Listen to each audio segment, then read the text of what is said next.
खन्थाइनि मुं खेबसेल' राव होलांनों रजे।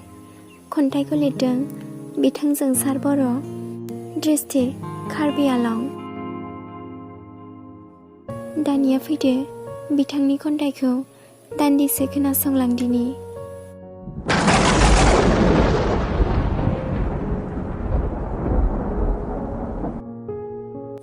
मेंग्लिनाय सोलेरखौ लानानै नोंनोल' होदोंमोन आंनि थार अननाय मोजां मोननायखौ।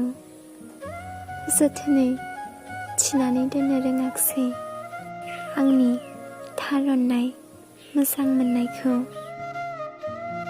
बेसेन होनो रोङाखसै नोङो दि अन्थाइ गोसो। नों आंनिफ्राय गोजान जानायनिफ्रायनो थिनानै दोननाय सिमाङा आंनि थेर बेथेर जानांबाय। दायो नों गावदां अखाफोर जानानै गुवार अख्रां सायाव जोमैनि सेर सेर गेलेबायदों। नोंनि मिनिस्लु मोखाङा आंखौ सावगादाव खालामहरदों।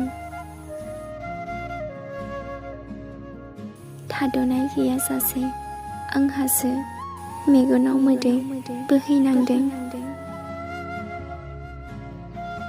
जिउनि बुब्लियाव सान हर सानबायना गोजोन गैया जानांदों। गोसो सिखाव जानानै नों आंनि गोसो इसिंखौ संनानै थार अननाय दिन्थिफ्लानाय नंखाय मोजां मोनफ्लानायनि गाथोनाव गब'होनानै दुखु मोनफेरै जिउआव नोंनि फोथाय खेबस' नंखाय अननायानो गोरबोआव दुखु सोमजिहोदों। गोसोआ नोंनि आंनिफ्राय बेसेबा गोजानावब्लाबो थैजासिम नेनानै थागोन। खेबसेल' नोंनि रावखौ मोननो लुबैगोन।